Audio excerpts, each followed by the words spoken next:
მოგესალმებით, ეთერშია კურიერი 3 საათზე ახალ ამბებს ლუკა ჩანგელია გაგაცნობთ. ბაჰრეინი, ქუვეითი, აბუ-დაბი, ელ-რიადი, ყატარი, ირანმა ამერიკის სამხედრო ბაზებზე საპასუხო დარტყმები მიიტანა. აფეთქების ხმა ისმის ისრაელში, სადაც ქალაქ ჰაიფაში ერთ-ერთი ირანული რაკეტა საცხოვრებელ ზონაში ჩამოვარდა.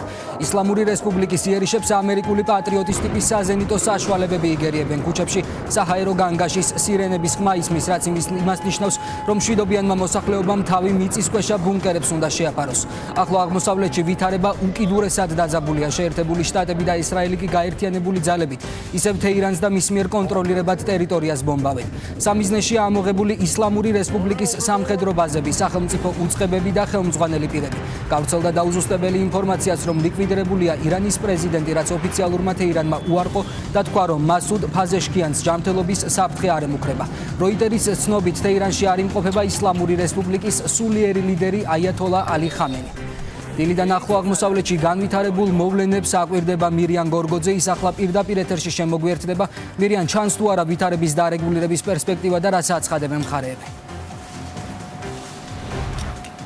Textoret am წუთებში განვითარებული მოვლენებს თუ გავაანალიზებთ, ვითარების უფრო ესკალაციის საფრთხე არსებობს, განსხვავებით დეესკალაციის მოლოდინისგან, რადგან როგორც უკვე აღინიშნა, საჰაერო განგაშის სირენების ხმა უკვე ისმის ისრაელის დიდი ქალაქების ტერიტორიაზე, საუბარია პირველ რიგში თელ-ავივზე და იერუსალიმზე და მართალია ისრაელის საჰაერო თავდაცვის სისტემა აქტიურად მუშაობს იმისათვის რომ მოიგერიოს ირანიდან გაშვებული ბალისტიკური რაკეტები, თუმცა ჩნდება უკვე ცნობები იმის შესახებ, რომ ისრაელში კონკრეტულ ქალაქებში რამდენიმე რაკეტა საცხოვრებელი სივრცის არეალში ჩამოვარდა. ჯერჯერობით არ არის გავრცელებული კონკრეტული ცნობები დაღუპულების და დაშავებულების შესახებ, თუმცა რადგანაც განახლებად რეჟიმში მუშაობთ ჩვენ საერთაშორისო მედიასთან ერთად, ბუნებრივია შესაძლებელია, რომ უახლოეს წუთებში ეს მონაცემები შეიცვალოს. ძალიან დაძაბულია ვითარება ასევე სპარსეთის ყურის ქვეყნებში, სადაც ასევე ისმის აფეთქებების ხმა, საუბარია მაგალითად ყატარზე, კუვეითზე, არაბთა გაერთიანებულ საემიროებზე, ბაჰრეინზე, სწორედ ბაჰრეინის დედაქალაქში ირანული რაკეტების მიერ დაიბომბა ამერიკის შეერთებული შტატების სამხედრო საზღვაო მეხუთე ფლოტის შტაბი. მართალია არსებობდა ინფორმაცია იმის შესახებ, რომ შტაბის მთელი შემადგენლობა რამდენიმე დღით ადრე სწორედ მოსალოდნელი საფრთხის გამო ტერიტორიიდან გაიყვანეს, თუმცა ეს იმას არ ნიშნავს, რომ ასე ვთქვათ, სხვა ქვეყნებში და ქალაქებში, სპარსეთის ყურეში ამ მიმართულებით საფრთხე აღარ არსებობს, მით უმეტეს უკვე საერთაშორისო მედიაში ჩნდება ცნობები იმის შესახებ, რომ კონკრეტულ ქვეყნებში ჩამოვარდნილი რაკეტის ნამსხვრევების მოხდრის შედეგად უკვე დაიღუპა მინიმუმ ერთი ადამიანი. რომ დაუბრუნდეთ კვლავ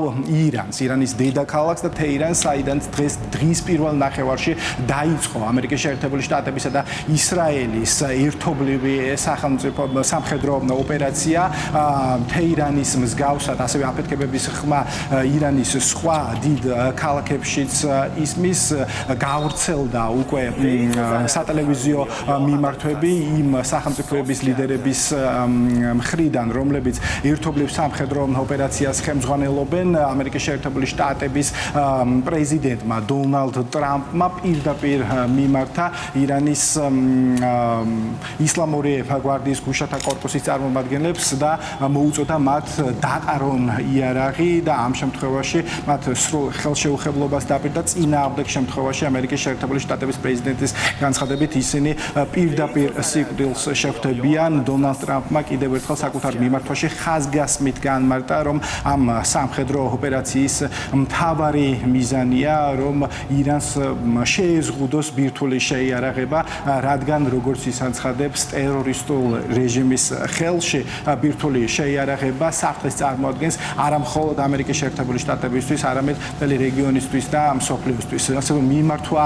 გაავრცელა ისრაელის პრემიერ-მინისტრმა ბენიამინ ნეთანიაჰუმ ასევე მიმართა ირანში საზოგადოებას და პირდაპირ განაცხადა პრემიერ-მინისტრმა, რომ სამხედრო ოპერაციის დასრულების შემდეგ გდრუა, რომ ირანში მოსახლეობამ და საზოგადოებამ საკუთარ ასე ვთქვათ ხელში აიღოს მთავრობა და კიდევ ერთხელ განაცხადა, რომ ამ სამხედრო ოპერაციის მთავარი სამიზნე არა ამ შემთხვევაში ირანის მოსახლეობა, არამედ ირანის, როგორც ისრაელის პრემიერ-მინისტრი აცხადებს, ტერორისტული რეჟიმის განადგურება.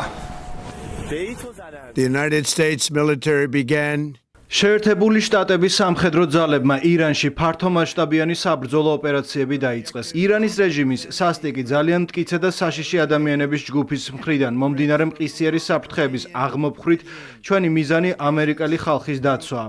მათი მუქარის შემცველი ქმედებები პირდაპირ საფრთხეს უქმნის შეერთებულ შტატებს, ჩვენს სამხედროებს, ჩვენს საზღვარგარეთულ ბაზებს და ჩვენს მოკავშირეებს მთელ მსოფლიოში. ირანი მსოფლიოს ნომერ პირველი სახელმწიფო სპონსორია ტერორის და სულ ახლახან ქუჩაში 10,000-ობით საკუთარი მოქალაქე მოკლა. შეერთებული შტატების პოლიტიკა ყოველთვის იყო განსაკუთრებით ჩემი ადმინისტრაციის პირობებში, რომ ამ ტერორისტულ რეჟიმს არასდროს ჰქონდეს ბირთვული იარაღი. კიდევ ერთხელ ვამბობ, მათ არასოდეს ექნებათ ბირთვული იარაღი. ჩვენ გავანადგურებთ მათ რაკეტებს და მიწასთან გავასწორებთ მათ სარაკეტო ინდუსტრიას. ჩვენ გავანადგურებთ მათ სამხედრო საზღვაო ძალებს. დავრწმუნდებით, რომ ისინი ვეღარ დაესხმებიან თავს ჩვენს ძალებს და ვეღარ გამოიყენებენ თვითნაკეთ ასაფეთქებელ მოწყობილობებს, რომლითაც ათასობით ადამიანი მათ შორის მრავალი ამერიკელი მძიმედ დაიჭრა ან დაიღუპა. ისლამური რევოლუციის გვარდიის შეერაღებული ძალებისა და პოლიციის წევრებს ვეუბნები, დააგდეთ იარაღი და მიიღებთ სრულ ხელშეუხებლობას. წინააღმდეგ შემთხვევაში გარდაუვალ სიკვდილს შეხვდებით. დააგდეთ იარაღი, სამართლიანად მოგექცევიან სრული იმუნიტეტით ან შეხვდებით გარდაუვალ სიკვდილს. ირანის ამ ხალხს ვეუბნები, თქვენი თავისუფლების საათი მოახლოვდა. დარჩით თავშესაფრებში, ნუ დატოვებთ სახლებს, გარეთ ძალიან საშიშია, ბომბები ყველგან ჩამოვარდება. როცა ჩვენ დავასრულებთ, აიღეთ თქვენი მთავრობა, ის თქვენი იქნება. შესაძლოა ეს მრავალი თაობის განმავლობაში თქვენი ერთადერთი შანსი იყოს. 47 წელია აიათოლების რეჟიმი ყვირის, სიკვდილი ისრაელს, სიკვდილი ამერიკას. მათ დაღვარეს ჩვენი სისხლი, მოკლეს მრავალი ამერიკელი და საკუთარ ხალხსაც კი მოუწყეს მასობრივი ხოცვა-ჟლეტა. არ შეიძლება ამ კვლელ ტერორისტულ რეჟიმს ჰქონდეს ბირთვული იარაღი და დაემუქროს კაცობრიობას. ჩვენი ერთობლივი მოქმედება შექმნის პირობებს, რათა მამაცმა ირანელმა ხალხმა საკუთარი ბედი საკუთარ ხელში აიღოს. დადგა დრო მათ მოიშორონ ტირანიის უღელი და შექმნან თავისუფალი და მშვიდობიანი ირანი. მოგიწოდებთ თქვენ ისრაელის მოქალაქეებო, დაიცვათ მითითებები. უახლოეს დღეებში ოპერაცია ლომის ღრიალის დროს ყველა ჩვენგანს მოთმინებისა და შინაგანი ძალის გამოვლენის ვალდებულება ექნება. ერთად დავდგებით, ერთად ვიბრძოლებთ და ერთად უზრუნველყოფთ ისრაელის მომავალს.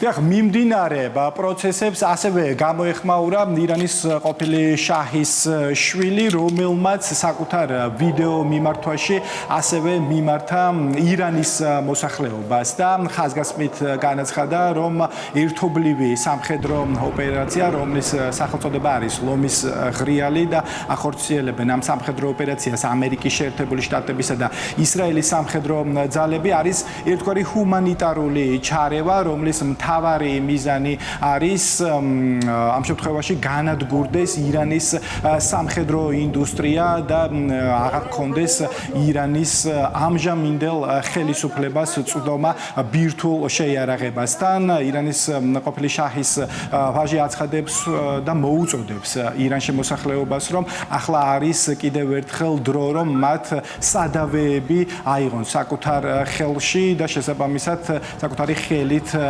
მართონ სახელმწიფო, მხოლოდ მას შემდეგ, რაც სამხედრო ოპერაცია დასრულდება და უსაფრთხოების ზომები დაცული იქნება. ჩემი გზავნილი ქვეყნის სამხედროებისთვის, პოლიციისა და უსაფრთხოების ძალებისთვის ნათელია.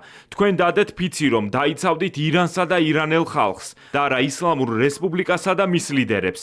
თქვენი ვალია დაიცვათ ხალხი და არა რეჟიმი, რომელმაც ჩვენი სამშობლო რეპრესიითა და დანაშაულით მძევლად აიყვანა. შეუერთდით ხალხს და დაეხმარეთ სტაბილური და უსაფრთხო გარდამავალი პროცესის უზრუნველყოფას. წინააღმდეგ შემთხვევაში ჩაიძირებით ჰამენეის გემთან და მის რეჟიმთან ერთად. ბუნებრივია, როდესაც მსგავსი ვითარება პირველ ადგილზე არის ამ შემთხვევაში გადმონაცვლებული უსაფრთხოების საკითხი. ირანში იყოფებიან ქართველები და მათ უკვე მიმართა ირანში საქართველოს საელჩომ და მოუწოდა, რომ საჭიროების შემთხვევაში აქტიურად დაუკავშირდნენ ისინი ირანში საქართველოს საელჩოს ცხელ ხაზზე და შესაბამისად თავი შეიკავონ მათ ირანში კონკრეტულ, ასე ვთქვათ, გეოგრაფიულ არეალში გადაადგილებისგან. ასევე სპეციალური და საგანგებო განცხადება გაავრცელა ისრაელში საქართველოს საელჩომაც და მან საელჩო მოუწოდებს საქართველოს მოქალაქეებს ისრაელში, რომ დეტალურად ისინი მიხვნენ იმ ინსტრუქციებს და დაიცვან ის ინსტრუქციები, რომელსაც ამ შემთხვევაში ისრაელში შესაბამისი უწყებები ავრცელებენ. მადლობა მირიან, ახლო აღმოსავლეთში განვითარებულ მოვლენებზე პირდაპირ ეთერში მირიან გორგოძე საუბრობდა. ქართულ მედიაზე თავდასხმას დებატების შაშლისკენ მიმართულ ქმედება დაფასებს საქართველოს პრემიერ-მინისტრი. გავრცელდა ირაკლი კობახიძის განცხადება. პრემიერი ამბობს, რომ ამას მოწმობს ადგილობრივი უცხოური აგენტების ერთიანი მესიჯბოქსი და განცხადებები, რომლითაც ისინი სანქციებს დებატებიდან თავის არიდების საფუძვლად აცხადებენ. ირაკლი კობახიძე წერს, რომ 2007 და 2020 წლებისგან განსხვავებით ამ შემთხვევაში დებატების შაშლის როლი ბრიტანულმა ბიუროკრატიამ იკისრა. პრემიერის განმარტებით ახლა ქართული სახელმწიფო ბევრად ძლიერია და არავის მისცემს მედიის თავისუფლებას და მედია პლურალიზმის ხელყოფის შესაძლებლობას. შესაბამისად, საზოგადოებას მომავალშიც ექნება სრული შესაძლებლობა მოისმინოს განსხვავებული მოსაზრებების სხვადასხვა საკითხის შესახებ და მიიღოს ინფორმირებული გადაწყვეტილებები საკუთარი ქვეყნის ბედთან დაკავშირებით, აცხადებს ირაკლი კობახიძე. დაახლოებით 1 თვის წინ ჩვენმა პოლიტიკურმა გუნდმა გამოაქვეყნა განცხადება სატელევიზიო სივრცეში საზოგადოებრივი პოლიტიკური დებატების გახსნის შესახებ. განმარტეთ, რომ ჯანსაღი დებატები იყო უპირობო და აუცილებელი ქართულ საზოგადოებაში პოლარიზაციის შესამცირებლად და სიძულვილის დასამარცხებლად. განცხადების გამოქვეყნებისას გავიხსენეთ რამდენიმე წლის წინანდელი ფაქტი, როდესაც უცხოურმა აგენტურამ საზოგადოებრივი პოლიტიკური დებატების სივრცე სრულიად შეგნებულად დაკეტა, რათა საზოგადოების გახლიჩისა და სიძულვილის გამძაფრებისთვის შეეწყო ხელი. ამისათვის მათ მთავარ ინსტრუმენტად ნიკა გვარამია გამოიყენეს, რომელმაც პირდაპირ ეთერში უბინძურესი ფორმით ადამიანების გინებითა და შეურაცხყოფით ჯანსაღი დისკუსია შეუძლებელი გახადა. მიუხედავად იმისა, რომ ქართულ ტელევიზიებში დებატების განახლებიდან ერთი თვეც არ არის გასული, უკვე თამამად შეიძლება ითქვას, რომ დისკუსიის გახსნის შესახებ ჩვენი ინიციატივა აუცილებელი იყო და მან მნიშვნელოვან წარმატებას უკვე მიაღწია. ეს წარმატება ჩვენი გადმოსახედიდან სხვადასხვა ფორმით არის გამოხატული. პირველი, გაჩნდა შესაძლებლობა საზოგადოებამ მოისმინოს ჯანსაღი საგნობრივი პოლემიკა მისთვის მნიშვნელოვან საკითხებთან დაკავშირებით, რომლებზეც მანამდე მხოლოდ მონოლოგის რეჟიმში აზრთა შეპირისპირების გარეშე იღებდა არასრულ ინფორმაციას.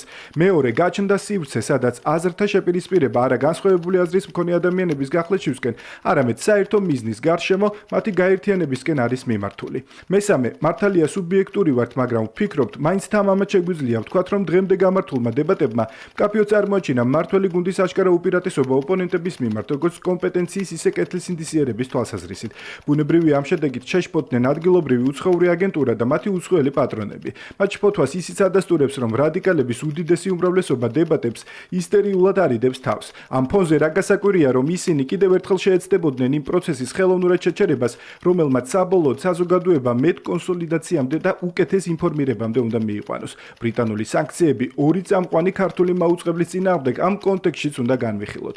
ბრიტანული სანქციები, რომ დებატების ჩაშლისკენ იყო მიმართული, ამას უთუარად მოწმობს ადგილობრივი უცხოური агентების ერთიანი მესიჯბოქსი და მრავალრიცხოვანი განცხადებები, რომლითაც ისინი სანქციებს დებატებიდან თავის არიდების საფუძვლად აცხადებდნენ. გამოდის, რომ 2007 და 2020 წლებისაგან განსხვავებით, ამ შემთხვევაში მედიის თავისუფლების, ხელყოფისა და დებატების ჩამშლელის როლი არა ნიკა გვარამიამ, არამედ უშუალოდ ბრიტანულმა ბიუროკრატიამ იკისრა, რომელიც თავისი არსითა და შინაარსით ნიკა გვარამიას, ანუ მორალისა და ფასეულობებისგან სრულიად დაცლილი ერთი რიგითი უცხოელი აგენტის დონემდეა დასული. თუმცა 2007 და 2020 წლებისაგან დღევანდელი ვითარება იმით განსხვავდება, რომ დღეს ქართული საზოგადოებაც და ქართული სახელმწიფოც ბევრად უფრო ძლიერია და საქართველოში მედიის თავისუფლებისა და მედია პლურალიზმის ხელყოფის შესაძლებლობას არავის მისცემს. შესაბამისად, საზოგადოებას მომავალშიც ექნება სრული შესაძლებლობა მოისმინოს განსხვავებული მოსაზრებები სხვადასხვა საკითხის შესახებ და მიიღოს ინფორმირებული გადაწყვეტილებები საკუთარი ქვეყნის ბედთან დაკავშირებით. პრემიერის პოზიციას იზიარებენ საპარლამენტო უმრავლესობის წარმომადგენლები და მიიჩნევენ, რომ ქართულ მედიაზე თავდასხმა დებატების ჩაშლისკენ იყო მიმართული. ყოველგვარი მტკიცებულების გარეშე ქართულ ტელევიზიებზე მიღებული გადაწყვეტილება სადამსჯელო ზომების ნაწილია, რითაც გარედაში და აქტორები დიდი ხანია საქართველოს ინტერესების დაზიანებას ცდილობენ, აცხადებენ პარლამენტში. ბოლო წლების განმავლობაში რა ტენდენციაც იყო ის, რომ ერთი მხარე ლაპარაკობდა ერთს, მეორე მხარე ლაპარაკობდა მეორეს. დებატები არის სწორედ საუკეთესო საშუალება იმისთვის, რომ პირდაპირ ეთერში მოსახლეობას აუხსნან, ერთმანეთს თავისი არგუმენტები შეაჭიდონ და მოსახლეობას აუხსნან, ვინ არის მართალი, ვინ არის სწორი ამა თუ იმ არგუმენტაციაში, ამა თუ იმ პროცესში. ეს იყო საუკეთესო გამოსავალი და ეს არის ასევე საუკეთესო პასუხი სწორედ აი ამ ტყუილებზე, აი ამ დეზინფორმაციაზე, ამ ეგრეთ წოდებულ სანქციებზე. სიმართლე არის ყველაზე დიდი მტერი მათი დეზინფორმაციის, მათი ტყუილის და მათი ამ პოლიტიკური თავდასხმების ჩვენ ქვეყანაზე. დებატები არის ერთ-ერთი მექანიზმი, რომლითაც ხელისუფლება და საღად მოაზროვნე მედია საშუალებები უპირისპირდებიან იმ ექსტრემისტს, რომელიც ვითარდება საქართველოს ქუჩებში.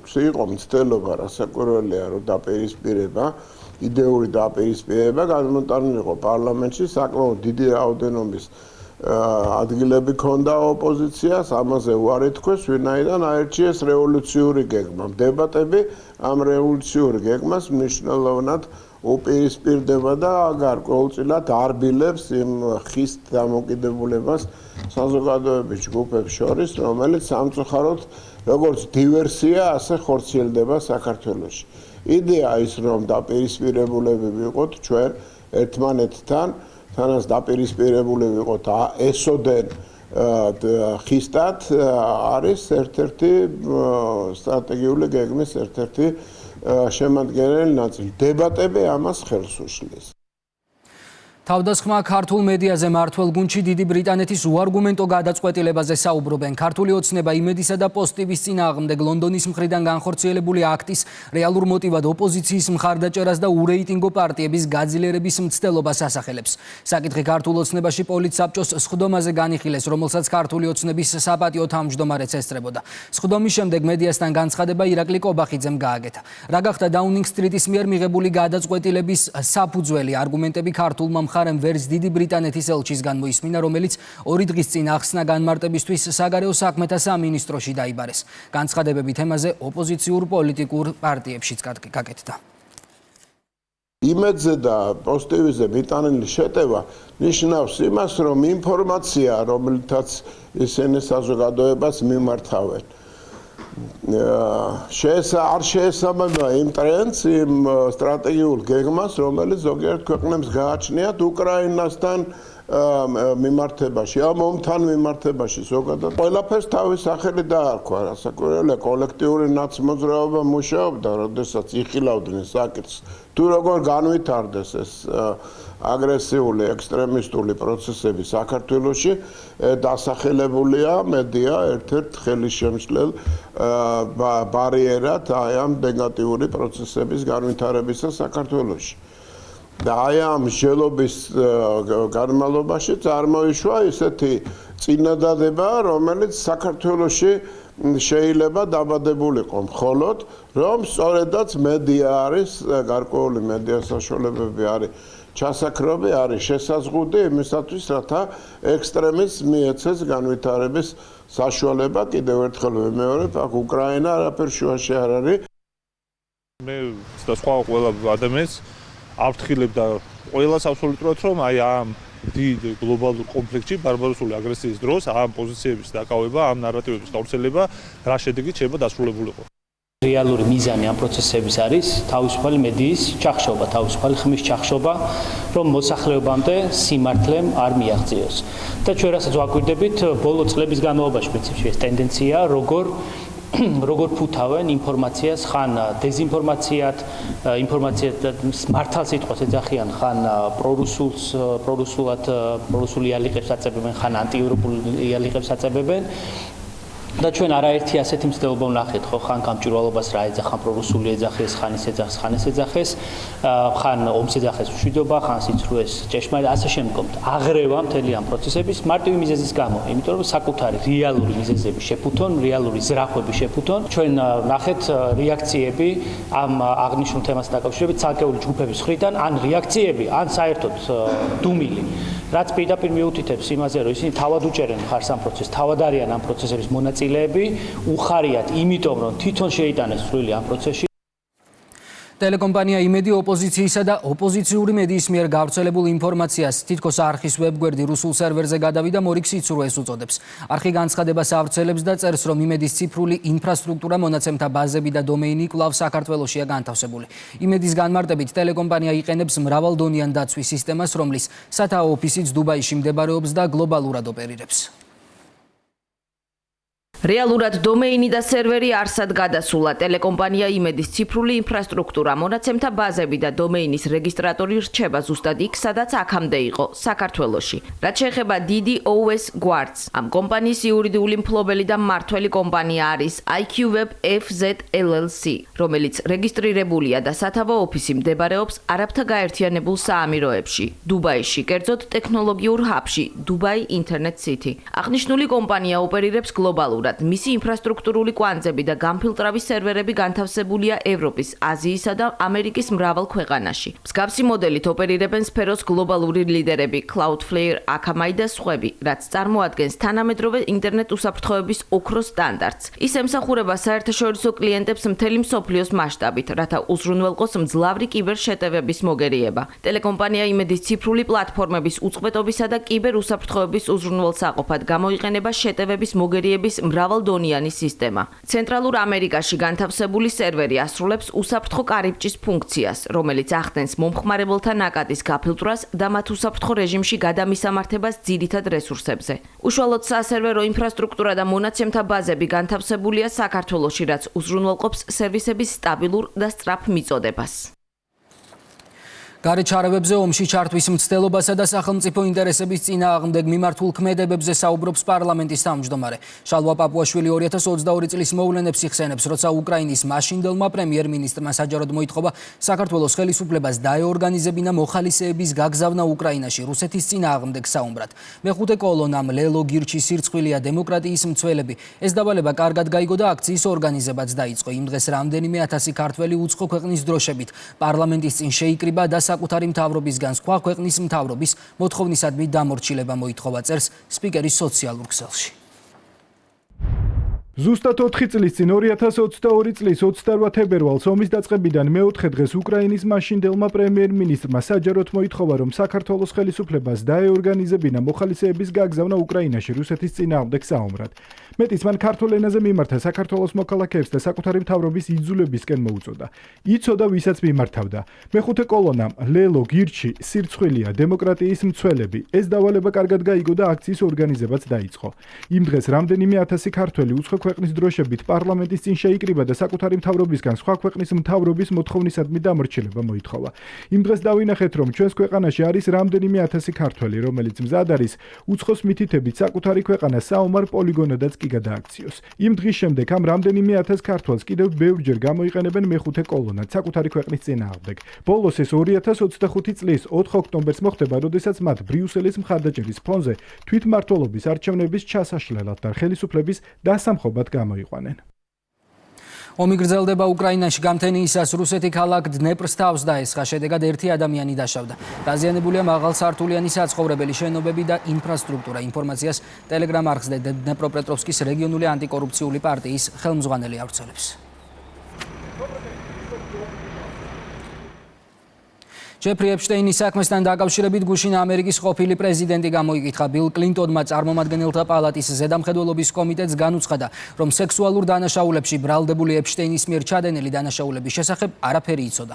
კლინტონის მტკიცებით ცნობილ ფინანსთან ურთიერთობა დაახლოებით 20 წლის წინ გადაწყვიტა. საქმის მასალებიდან კი ირკვევა, რომ შტატების ყოფილმა პრეზიდენტმა ეპშტეინის კერძო თვითმფრინავით სულ მცირე 16 იმგზავრა. მანამდე გამოკითხვაზე დაიბარეს ჰილარი კლინტონიც, რომელმაც ჯეფრი ეპშტეინთან ყველანაირი კავშირი უარყო. ჩვენების მიცემა წარმომადგენელთა პალატის ზედამხედველობის კომიტეტისათვის ორი მიზეზის გამო გავაკეთე. პირველი, მიყვარს ჩემი ქვეყანა და კონსტიტუცია. ამერიკა აშენდა იდეაზე, რომ კანონზე მაღლა არავინ დგას. წარმოდგენა არ მქონდა იმ დანაშაულებებზე, რომლებსაც ეპშტეინის ჩადიოდა. მნიშვნელობა არ აქვს, რამდენი ფოტოც უნდა მაჩვენონ. არსებობს 20 წლის წინანდელი ფოტოების ნებისმიერ ინტერპრეტაციაზე გაცილებით მნიშვნელოვანი რამ. მე ვიცი რა ვნახე და რა არა, ვიცი რა გავაკეთე და რა არა. არაფერი მინახავს და არაფერი დამიშავებია. მცირედი ეჭვიც რომ მქონოდა იმაზე, რასაც ისაკეთებდა, არა მხოლოდ მის თვითმფრინავში არ ავიდოდი, არამედ პირადად გადავცემდი მას სამართალდამცავებს და მოვითხოვდი მის დასჯას. როდესაც ჩემი დღევანდელი ჩვენების ვიდეო გამოქვეყნდება, იმედი მაქვს ეს ყველას мотиваციას მისცემს. მივიდნენ კონგრესში და თქვენ ის რაც იციან. იმედი მაქვს ეს იუსტიციის დეპარტამენტსაც მისცემს мотиваციას, რომ საბოლოოდ გამოაქვეყნოს ყველა ფაილი და უზრუნველყოს, რომ მსგავსი აღარასოდეს განმეორდეს. ახლახან დავასრულე ჩვენების მიცემა, მათ ყველა კითხვას მაქსიმალურად ამომწურავად უპასუხე იმის საფუძველზე, რაც ვიცოდი. არ ვიცი კიდევ რამდენჯერ მომიწევს იმის თქმა, რომ მე არ ვიცნობდი ჯეფრი ეპშტეინს. არასდროს ვყოფი ვარ მის კუნძულზე, მის სახლებში ან ოფისებში. ეს ოფიციალურ ოქმში არაერთხელ არის დაფიქსირებული. ერთიანი ნეიტრალური საქართველო 2028 წლის საპარლამენტო არჩევნებისთვის მზადებას იწყებს და რეგიონულ წარმომადგენლობებს ხსნის. პარტიამ პირველი ოფისი გორში გახსნა. ნეიტრალური საქართველოს ლიდერები გორის თეატრში შიდა ქართლის მოსახლეობას შეხვდნენ და სამომავლო გეგმების შესახებ პრეზენტაცია გამართეს. ჩვენ ჩამოვედით ომგამოვრილ ქალაქში, სადაც ყველაზე მეტად იციან მშვიდობის ფასი. ჩვენ ჩამოვედით იმისთვის, რომ აქ მოსახლეობა შევთავაზოთ თვისებრივად ახალი გზა ნეიტრალიტეტის იდეა, რომელიც მოიტანს ჩვენს ქვეყანაში მშვიდობას, სტაბილურობას, ეკონომიკურ კეთილდღეობას. აქ რეგიონში ყველაზე კარგად იციან, რა მოუტანა ჩვენს ქვეყანას ილუზიებში ცხოვრებამ და იმ მისწრაფებებმა, რომელიც თავს მოახვიეს ჩვენს ქვეყანას, მოიტანა ბომბები ამ ქალაქში და ამ რეგიონში, რომელსაც შეეწირა უამრავი ადამიანის სიცოცხლე და დღემდე სამწუხაროდ ოკუპირებულია ჩვენი ქვეყნის ტერიტორიები. ამიტომ ჩვენ ვთავაზობთ მათ თვისებრივად ახალ გზას, ეს არის ჩვენი ქვეყნის ნეიტრალური სტატუსი. ის რომ გორის როლი საქართველოში მოგეხსენებათ. ეგ არის და გორის ციხე ვიტყოდა. ხო? რა თქმა უნდა გორში რომ პირველი იხსნება, პირველი რეგიონალური და რა თქმა უნდა ის რომ საქართველოს ყველა კუთხეში უნდა გაიხსნას და აღარ უნდა იყოს ის მანკიერი მდგომარეობა, როცა საკმარისი თქვა რომ გინდა ნეიტრალიტეტი, ესე იგი მტერი ხარ, ესე იგი მოღალატე ხარ. აი ეს უნდა გაირღვეს და ამას ვიწყებთ გორიდან. კახეთში ინტენსიურმა თოვამ პრობლემები შექმნა. უხვინ ალექის გამო ვაზიანი გომბორი თელავის მიმართულებით ყველა სახის ავტომობილისთვის გადაადგილება აკრძალულია. უამინდობის პარალელურად აქტიურად იყრება ტექნიკური მარილი და ინტენსიურად იწმინდება გზები. შექმნილი ვითარების გამო დროებით თელავის მუნიციპალურმა ტრანსპორტმა მუშაობა შეაჩერა. შექმნილი ვითარების გამო ასევე აბონენტთა ნაწილს არ მიეწოდება ელექტროენერგია. ვერონა თელავის მონაკვეთზე შეფერხებულია მოძრაობა ყველა სახის სატრანსპორტო საშუალებისთვის მიმდინარეობს გზის გაწმენდა, სადაც ჩართულია როგორც საგზაო დეპარტამენტის კონტრაქტორი კომპანია, ასევე სამაშველო სამსახური. შესაბამისად, მუნიციპალიტეტებში იწმინდება შიდა გზები, მუნიციპალური ტრანსპორტის მოძრაობა შეზღუდულია მგზავრთა უსაფრთხოებიდან გამომდინარე, ელექტროენერგიის შეზღუდვები გვაქვს მუნიციპალიტეტის მიხედვით და მიმდინარეობს აღდგენითი სამუშაოები კომპანია ენერგოპროს მიერ. საავტომობილო გზების დეპარტამენტის ინფორმაციით საერთაშორისო მნიშვნელობის მცხეთა სტეფან-წმინდა ლარსის საავტომობილო გზის გუდაური-კობის მონაკვეთზე ზვავსაშიშროების საფრთხის დონე მაღალია, რის გამოც ამ მონაკვეთზე დროებით აკრძალულია ყველა სახის საგზაო მოძრაობა. რაც შეეხება გზის მონაკვეთს გუდაურამდე ინტენსიური გაწმენდითი სამუშაოების შედეგად ამ ტერიტორიაზე გადაადგილება მსუბუქი ავტოტრანსპორტით თავისუფლადაა შესაძლებელი. რთული მეტეოროლოგიური პირობების გამო გზებზე სხვადასხვა მიმართულებით დაწესებულია მოძრაობის სპეციალური რეჟიმები. ინტენსიური გაწმენდის სამუშაოები ყველა მიმართულებით 24 საათიან რეჟიმში გრძელდება და ტარდება. ყველა საჭირო ღონისძიება, რომ არ შეფერხდეს საავტომობილო მიმოსვლა. ამ დროისთვის გუდაურამდე უკვე აღდგენილია საავტომობილო მიმოსვლა.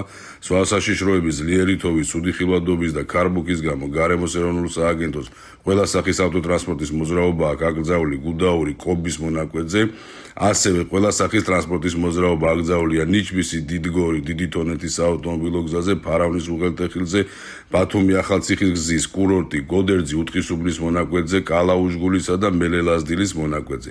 ნახევრადმისამელიანი ავტოტრანსპორტის მოძრაობა შეზღუდულია გომის საჩხერე ჭიათურა ზესტაფონის საავტომობილო გზაზე, კოდა ფარცხისი, მანგლისი, წალკანი, ნინოწმინდის გზაზე, ახალციხე, ნინოწმინდისა და ახალქალაქი კარწახის გზაზე, საჩხერეონის გზაზე, ნაქერალას უღელტეხილზე. ბოლო 2 დღის განმავლობაში უხვინ ალექის გამო თბილისის მერიის შესაბამისი სამსახურები უწყვეტ რეჟიმში განაგრძობენ მუშაობას. მობილიზებულია შესაბამისი სპეცტექნიკა. საგზაო სატრანსპორტო მოძრაობის შეფერხების ასარიდებლად გზები ტექნიკური მარილით მუშავდება და სისტემატურად იწმინდება. მერია მოსახლეობას მოუწოდებს უხვინ ალექის დროს ავტომანქანებით მხოლოდ ზამთრის საბურავებით გადაადგილდნენ. გზის გაწმენდა ხდება როგორც პლუგების საშუალებით, ასევე ტექნიკური მარილით ვამუშავებთ. ზედაპირს ყველა მიმართულებით ტრანსპორტი გადაადგილდება შეფერხებების გარეშე. ჭიდრო თანამშრომლობთ პოლიციასთან, რისთვისაც დიდ მადლობას ვუხდით, ასევე მუნიციპალურ სამსახურებთან მერიის გამგებლები ჩვენს გვერდზე არიან, ყველა ერთად ვართ იმისთვის, რომ ლიკვიდაცია განვახორციელოთ ამ ზიანის, რომელიც მოიტანა თოვლმა. უამრავი ხე არის დაზიანებული, ეკოსერვის ჯგუფი ჩვენთან ერთად არის, საკანონმდებლო სიტუაციების სამსახური ჩვენთან ერთად არის, ბოძების სადენები, რომელიც დაზიანებულია, გვეხმარება თელასი, ჩართულია ჩვენი განრიგანათების მიმართულება სრულად, შესაბამისად ალბათ რამოდენიმე საათში უკვე უნდა გადაიღოს თოვა მორდღიანმა თოვამ და უკვე სალიკვიდაციო სამუშაოებს გავიყვანთ ბოლოში. სპეციალური პენიტენციური სამსახური კონკრეტული მედია საშუალებების მიერ გავრცელებულ ინფორმაციას თითქოს მჟავრდებულმა ირაკლი ღარიბაშვილმა ოჯახის წევრის დაბადების დღის გამო პენიტენციური დაწესებულება დროებით დატოვა დეზინფორმაციას უწოდებს. ხაზგასმით ვაცხადებთ, რომ მჟავრდებულ ირაკლი ღარიბაშვილს არათუ არ დაუტოვებია დროებით პენიტენციური დაწესებულება, აღნიშნული საკითხი არც კი განხილულა სამსახურის მხრიდან, წერია უწყების განცხადებაში. სამსახური ასევე განმარტავს პენიტენციური კოდექსით გათვალისწინებულ იმ ნორმებს, რომლის მიხედვითაც მჟავრდებულს ციხის დაატოვება მხოლოდ მკაცრად განსაზღვრულ შემთხვევაში შეუძლია. მჟავრდებულის ოჯახის წევრის დაბადების დღე არ წარმოადგენს პენიტენციური დაწესებულების დროებით დაატოვების საფუძველს, ნათქვამია უწყების მიერ გავრცელებულ ინფორმაციაში. ფალსიფიცირებული არყებისა და ყალბი აქციზური მარკების დამზადების ფაქტზე ერთი პირი დააკავეს თბილისში. სიცოცხლისა და ჯანმრთელობისთვის საფრთხის შემცველი ალკოჰოლური სასმელის დამზადების ფაქტი ფინანსთა სამინისტროს საგამოძიებო სამსახურმა გამოავლინა. დგინდება, რომ ალკოჰოლურ სასმელებს თბილისში, გლდანისა და დიდუბე-ჩუღურეთის რაიონებში, სავაჭრო ობიექტებსა და კვების დაწესებულებებში ყიდდნენ. ჩხრეკის შედეგად თბილისში ნაქირავები მინიდან, მის მიმდებარედ გაჩერებული ავტომობილიდან და სავაჭრო ობიექტებიდან ამოღებულია სხვადასხვა ბრენდული დასახელების ალკოჰოლური სასმელი. ასევე ჩამოსასხმელად გამზადებული ბოთლები, სხვა საჭირო მასალები და ყალბი აქციზური მარკები. დანაშაული 5-დან 7 წლამდე თავისუფლების აღკვეთას ითვალისწინებს. ტრაფიკინგის ბრალდებით დაკავებულია ერთი პირი. გამოძიების ინფორმაციით ბრალდებული არასრულწლოვან შვილს ფსიქოლოგიური ზეწოლითა და ფიზიკური ანგარიშწორების მუქარით აიძულებდა. თბილისის სხვადასხვა უბანში ეთხოვა მოწყალება. მიღებული თანხა კი სრულად მშობლისთვის გადაეცა. სამართალდამცველებმა სხვა მტკიცებულებებთან ერთად მოიპოვეს ფარული აუდიო-ვიდეო ჩანაწერებით. დაკავებულს ბრალდება უკვე წარედგინა. პროკურატურის შუამდგომლობის საფუძველზე სასამართლომ ბრალდებულს აღკვეთის ღონისძიების სახით პატიმრობა შეუფარდა. დანაშაული 17 წლამდე პატიმრობას ითვალისწინებს. სამოდაათი მაქვს. ცოტა ხანი იყავი. რა გინდა? სამოჩი მაქვს და გადავატარებ. 1 საათი კიდე იყავი. სულ მაქვს 15 და ჩამოვაიგე ხოლმე. კი. მაქვს 19 რა. ჯანდაბა დამუწყვეტა. იყავი მაშინ ჯერ 10 საათამდე, მალე 85 მაქვს და გადავაკეთე. ხოლე იქნები 10:30-მდე. ხო არ დაგეძინა? ხო. არადგები ისე ქცემურო დაგასიცხლია. შინაგან საქმეთა სამინისტროში ჩატარებული გამოძიებით დადგინდა, რომ დედა მასზე მატერიალურად და სხვაგვარად დამოკიდებული არასრულწლოვანი შვილი სარგებლის მიღების მიზნით გადაიბირა და მას შრომით ექსპლუატაციას უწევდა. ბრალდებული 11 წლის არასრულწლოვანს ჯანმრთელობისათვის საშიში ძალადობით ქუჩაში მოწყალების მოთხოვნას აიძულებდა და შეგროულ თანხას თავადი საკუთრებდა. ბრალდებული არასრულწლოვანს ყოველდღიურად შესაგროვებელი თანხის ოდენობას უწესებდა და მის შეგროვებამდე სახლში დაბრუნების უფლებას არ აძლევდა. დაკავებულს ბრალდება დამამძიმებელ გარემოებებში ჩადენილი ტრაფიკინგის ფაქტზე წარედგინა, რაც 17 წლამდე თავისუფლების აღკვეთას ითვალისწინებს. ცეცხლსასროლი იარაღისა და საბრძოლო მასალის მართლსაწინააღმდეგო შეძენა შენახვა გადაზიდვის ბრალდებით ორი პირი დააკავეს თბილისის პოლიციის დეპარტამენტის თანამშრომლებმა. ოპერატიული ინფორმაციის საფუძველზე ჩატარებული საგამოძიებო მოქმედებების შედეგად სამართალდამცველებმა ბრალდებულების საცხოვრებელი სახლისა და ავტომობილის ჩხრეკისას ავტომატური ცეცხლსასროლი იარაღი, მაკაროვის სისტემის პისტოლეტი, მჭიდები და სხვადასხვა ცეცხლსასროლი იარაღისთვის განკუთვნილი საბრძოლო ვაზნები ნიფთმტკიცება დამოიღეს. დანაშაული 12 წლამდე ვადით თავისუფლების აღკვეთას ითვალისწინებს. დიდი ოდენობით ჩადენილი თაღლითობის ბრალდებით 1977 წელს დაბადებული პირი დააკავეს აჭარაში. გამოძიებით დადგინდა, რომ ერთ-ერთ ტურისტული კომპანიის დირექტორმა წინასწარ შემუშავებული გეგმის მიხედვით სამსახურეობრივი მდგომარეობის გამოყენებით ათეულობით მოქალაქის კუთვნილი თანხა თაღლითურად მიითვისა. ბრალდებული მოქალაქეებს საზღვარგარეთ ტურების დაგეგმას დახპირდა, რაც არ შეასრულა. მოქალაქეებისთვის მიყენებული ზარალი ჯამში 200,000 ლარს აღემატება. თბილისის სახელმწიფო უნივერსიტეტის პროფესიული განათლების ცენტრში 2024-2025 წლების კურსდამთავრებულთა გამოშვების საზეიმო ღონისძიება გაიმართა. პროგრამების 467 კურსდამთავრებულს დიპლომები გადაეცა. თბილისსა და ქუთაისში თესეუ პროფესიული განათლების ცენტრში სტუდენტები 18 პროფესიულ პროგრამაზე სწავლობენ, მათ შორისაა ბუღალტრული აღრიცხვა, სკოლამდელი აღზრდა, საბაჟო საქმე და ფრონტ-ენდ დეველოპმენტი. ემიდა თვითონ მათგანს მიუნდათ, რომ ეს დღე ახალი ეტაპის დაწყება მათ ცხოვრებაში. მე საგანგებოდ აღვნიშნავ, რომ დამთავრებულთა დასაქმების მაჩვენებელი არის საკმაოდ მაღალი და ვიმედოვნებ, რომ თითოეული ჩვენი კურსდამთავრებული ძალიან მალე ჩადგება ჩვენი ქვეყნის სამსახურში. სამინისტროს მხრიდან სრულად ფინანსდება და სრული მხარდაჭერა აქვს როგორც ამ ცენტრის პროფესიულ განათლებას ჩვენ სახელმწიფოში და ძალიან დიდ მნიშვნელობას ვანიჭებთ იმ ფაქტს, რომ სწორედ თესეუს სახელით და სწორედ თბილისის სახელმწიფოს უნივერსიტეტის სახელით ფუნქციონირებს ეს საგანმანათლებლო ცენტრი და ამიტომ ყოველთვის ვეცდებით, რომ მაქსიმალურად გვერდში დაუდგეთ და მხარი დავუჭიროთ მას. თესეუს პროფესიული განათლების ცენტრში 2023 წელს ჩავაბარე ღონისძიებების ორგანიზების პროგრამაზე და მიუხედავად იმისა, რომ საბაკალავრო პროგრამასთან და სამსახურთან ერთად არც მარტივი იყო ამ გამოწვევისთვის თავის გართმევა, ვფიქრობ, რომ ეს იყო ერთ-ერთი საუკეთესო გადაწყვეტილება, რაც ჩემი კარიერული განვითარების გზაზე მე მიყია. განათლების მინისტრი ქუთაისის საერთაშორისო უნივერსიტეტსა და აკაკი წერეთლის სახელობის სახელმწიფო უნივერსიტეტში სფეროს წარმომადგენლებს შეხვდა. გივი მიქანაძემ დამსწრეებთან ერთად უმაღლესი განათლების სისტემის რეფორმა და მიმდინარე ცვლილებებთან დაკავშირებული საკითხები განიხილა. დასტურდა თუ რაოდენ მნიშვნელოვანი არის ამ პროცესის წარმოება, არა მხოლოდ ზოგადად რეფორმის კონტექსტში, არამედ უშუალო კომუნიკაციის თვალსაზრისითაც, რაც რა თქმა უნდა სამომავლოდაც გაგრძელდება, რამე თუ სწორედ უნივერსიტეტების აკადემიური და ადმინისტრაციული პერსონალის ჩართულობით და ერთობლივი ძალისხმევით უნდა მიღწეულ იქნეს ის მიზნები, რომელიც რეფორმით არის განსაზღვრული. აკადემიური და ადმინისტრაციული კოლეგებისგან დაისვა არაერთი შეკითხვა მინისტრის და მინისტრის მოადგილის მისამართით. შედგა ძალიან ჰარმონიული კონსტრუქციული დისკუსია. მივიღეთ პასუხები ყველა შეკითხვაზე, რაც უკავშირდება რეფორმის მიმდინარეობას და ჩვენი უნივერსიტეტის განვითარებას. ძალიან საინტერესო შეხვედრა იყო დღეს აკაკი წერეთლის სახელმწიფო უნივერსიტეტში. კიდევ ერთხელ იქნა წარმოჩენილი ყველა ის საკითხი, რაც ყველა საინტერესებს ჩვენს აკადემიურ პერსონალს, ზოგადად განათლების რეფორმა, რომელიც ნამდვილად ვიტყვი კიდევ ერთხელ აუცილებელია. წყალმომარაგებისა და წყალარინების ქსელებზე უკანონო მიერთების არაერთი ფაქტი სამეგრელოში. ირკვევა, რომ რამდენიმე კომერციული ობიექტი რეგულაციების დარღვევით ქსელით სარგებლობდა, რაც წყლის დანაკარგებს და სისტემაში წნევის ვარდნას იწვევდა. ასევე იქმნებოდა სასმელი წყლის უსაფრთხოებისთვის პოტენციური რისკები.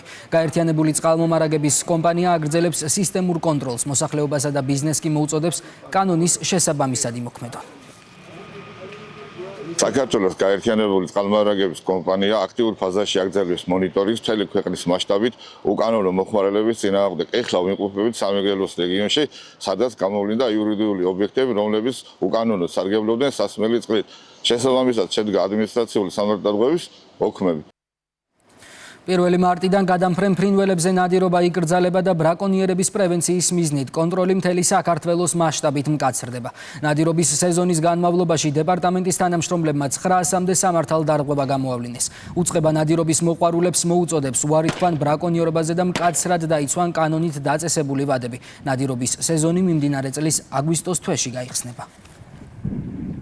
1 მარტიდან აკრძალულია ნადირობა და შესაბამისად გარემოსდაცვითი ზედამხედველობის დეპარტამენტი განახორციელებს უწყვეტ კონტროლს საქართველოს ტერიტორიაზე უკანონო ნადირობის ფაქტების იდენტიფიცირებისა და გამოვლენის მიზნით. შესაბამისად მოუწოდებ მოქალაქეებს, რომ მაქსიმალურად თავი შეიკავონ ნადირობისათვის დადგენილ მოთხოვნების დარღვევაზე. ახალი ნადირობის სეზონი გაიხსნება 2026 წლის აგვისტოს მე-4 შაბათიდან და მოუწოდებ, რომ სწორედ ამ პერიოდიდან დაიწყო ნადირობა. ბათუმში გოგებაშვილის ქუჩაზე კიდევ ერთი უნებართვო ობიექტის დემონტაჟი დაიწყო. ერთ-ერთ კაფე-ბარს საფეხმავლო ბილიკზე უკანონოდ დამატებითი კონსტრუქცია ჰქონდა მიშენებული. სადემონტაჟო სამუშაოებს ბათუმის მუნიციპალური ინსპექცია ახორციელებს. ბათუმში გოგებაშვილის ქუჩაზე მდებარე კაფე-ბარზე უკანონოდ მიშენებული კონსტრუქციის დემონტაჟი მიმდინარეობს. სადემონტაჟო სამუშაოები ბათუმის მუნიციპალური ინსპექციის ჩართულობით ხორციელდება. ქალაქის მასშტაბით უსახური და უნებართვო ობიექტების დემონტაჟი ინტენსიურად გაგრძელდება, რაც მიზნად ისახავს ქალაქის იერსახის გაუმჯობესებას. ახალგაზრდობის სააგენტო 2026 წლის გეგმებს რეგიონებს აცნობს და საინფორმაციო კამპანიას ახორციელებს. შეხვედრა უკვე გაიმართა რუსთავში, სადაც ახალგაზრდობის სააგენტოს ხელმძღვანელმა ქვემო ქართლის სახელმწიფო მრწმუნებულს, რეგიონის მუნიციპალიტეტების მერებს და ახალგაზრდებს მიმდინარე წლის განმავლობაში განხორციელებული პროექტები გააცნო.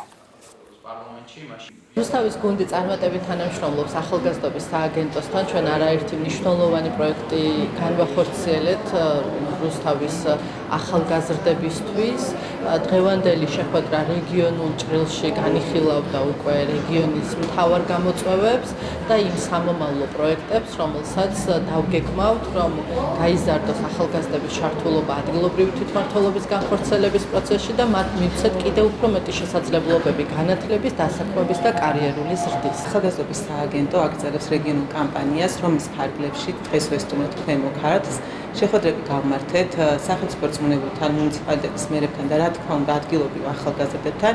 შეხვედრის ფარგლებში გავაცანით სააგენტოს 2026 წლის გეგმები, რომელიც ახალგაზრდების განვითარებისთვის განხორციელდება მუნიციპალიტეტებთან მჭიდრო თანამშრომლობით. დაბრუნებული საუნჯე ხელოვნების სასახლეში ისტორიული ექსპონატების გამოფენა გაიხსნა. წარმოდგენილია ხელოვნების ნიმუშები, როგორც საქართველოს სხვადასხვა კუთხიდან, ასევე დასავლეთ ევროპიდან. 1921 წლის საბჭოთა ოკუპაციის პერიოდში საქართველოსთან გატანილი და უცხოეთში გაყიდული, ასევე საბჭოთა ეპოქაში გასხვისებული ნამუშევრები მუზეუმს 2025 წელს თინათინ რუხაძის ინიციატივით დაუბრუნდა. საქართველოში დაბრუნებული საუნჯე კულტურის მინისტრმა დაათვალიერა. გამოფენას 18 მაისის ჩათვლით გაეგრძელდება. არაჩვეულებრივი ნამდვილად ნამუშევრების გამოფენა გაიხსნა, რომელიც აბსოლუტურად ხელოვნების მუზეუმის და ხელოვნების სასახლის გუნდის გიორგი კალანდიას დამსახურებაა, იმიტომ რომ ჩვენ ერთი წლის განმავლობაში დავდეთ ესეთი ერთმანეთთან პირობა, რომ ის საუნჯე, რაც თავის დროზე საქართველოსთან გატანილი იყო და რასაც შევძლებთ დაუდოთ, ესე ვთქვათ, ბინა ჩვენ ქვეყანაში უნდა დაბრუნდეს. აქ არის ისეთი ნამუშევრები, რომლებიც ნამდვილად მსოფლიოს უდიდეს გალერეებსა და მუზეუმებს დაამშვენებდა. დაბრუნებული საუნჯე არის ძალიან მნიშვნელოვანი კოლექცია, რომელიც ხელოვნების სასახლეში არის გამოფენილი პირველად და ერთის მხრივ ასახავს ჩვენ ქვეყნის ტრაგიკულ ისტორიას, თუმცა გამარჯვების ისტორიასაც, რადგან დაახლოებით საუკუნის შემდეგ საქართველოს კულტურის სამინისტროს და მინისტრის პატრონაჟით ეს ნივთები დაუბრუნდა სამშობლოს, რომელიც ყველაზე მძიმე პერიოდში იქნა გატანილი. კოლექცია არის მსოფლიო მნიშვნელობის, ყოველგვარი გადაჭარბების გარეშე, აქ არის მე-16 საუკუნიდან მე-19 საუკუნემდე დასავლეთ ევროპული მხატვრობის თითქმის ყველა ჟანრი და ძალიან მნიშვნელოვანი პერიოდი. უმნიშვნელოვანესი საქმე გაკეთდა საქართველოს კულტურის სამინისტროს მხარდაჭერით ხელოვნების სასახლე დაიბრუნა 10 წლების განმავლობაში დაკარგული უნიკალური სამუზეუმო ექსპონატები. ეს იყო ურთულესი საქმე და ურთულესი მისია. მე მინდა თითოეული ადამიანს, ვინც ჩართული იყო ამ უმნიშვნელოვანეს პროცესში, მადლობა გადაუხადო. პარასპორტსმენი და სამხედრო მოსამსახურე თემურ დადიანი საქართველოს პარალიმპიური დელეგაციის მედროშე იქნება. საქართველოს თავდაცვის მინისტრის მოადგილე თბილისის პარასპორტის განვითარების ცენტრში დაჭრილ თემურ დადიანს ვარჯიშს დაესწრო. პაატა პატიაშვილმა სამხედრო მოსამსახურეს 2026 წლის ზამთრის პარალიმპიადის ლიცენზიის მოპოვება მიულოცა და წარმატებები უსურვა. თემურ დადიანი პარალიმპიადაზე პარაკროს კანტრის დისციპლინაში საქართველოს სახელით იასპარეზებს. თამაშებს იტალია უმასპინძლებს შეჯიბრიკი 6-დან 15 მარტის ჩათვლით გაიმართება. მინდა წარმატება უსურვოთ ემოს, რომელიც არის ძალიან ასე ვთქვათ, წარმატებული სამხედრო ათლეტი, რომელიც არის ოქროს მედალოსანი, სხვადასხვა სპორტულ სახეობებში გინესის რეკორდის მფლობელი, ის გახლავთ ასე ვთქვათ, ერთგვარი მოტივატორი სხვა სამხედრო მოსამსახურეებისთვის და არა მარტო. თავდაცვის სამინისტრო აგრძელებს ჩვენი დაჭირილ-დაშავებული მებრძოლების მხარდაჭერას სპორტული აქტივობების თვალსაზრისით და ხელს უწყობთ მაქსიმალურად, რომ მათ წარმატებას მიაღწიონ როგორც ადგილობრივ ისე საერთაშორისო ასპარეზზე. ჩვენი შრომით მოპოვებული შედეგით მივდივართ თავაწეულები გავიტანთ ქართულ დროშას ვასახელებთ ჩვენს საქართველოს და ეს ძალიან მნიშვნელოვანია, ამაღლებელია ჩემთვის ორმაგად, იმიტომ რომ ვეხსენებათ მე ვარ საქართველოს ჯარისკაცი პირველ რიგში და ჩემთვის ყოველთვის საამაყოა საქართველოს სახელის დაცვა ქვეყნის შიგნითაც და ქვეყნის გარეთ მით უმეტეს. საქართველოს კალათბურთელთა ნაკრებმა მსოფლიო ჩემპიონატის შესარჩევ ეტაპზე მესამე მატჩი გამართა. ალექსანდრე ჯიკიჩის გაწვრთნილი გუნდი დანიას ესტუმრა და 99-71 გაიმარჯვა. ჩვენი გუნდი მომდევნო მატჩს ისევ დანიასთან 2 მარტს თბილისში გამართავს. შეხვედრა ახალ სპორტის სასახლეში 21 საათზე დაიწყება. კურიერი 3 საათზე ამით დასრულებულია. მეტი ინფორმაციისთვის ეწვიეთ ჩვენს ვებგვერდს rustaviori.gr და ასკანერეთ QR კოდი და შემოგვერდით rustaviori-ს Facebook გვერდზე. მე 6 საათამდე გემშვიდობებით.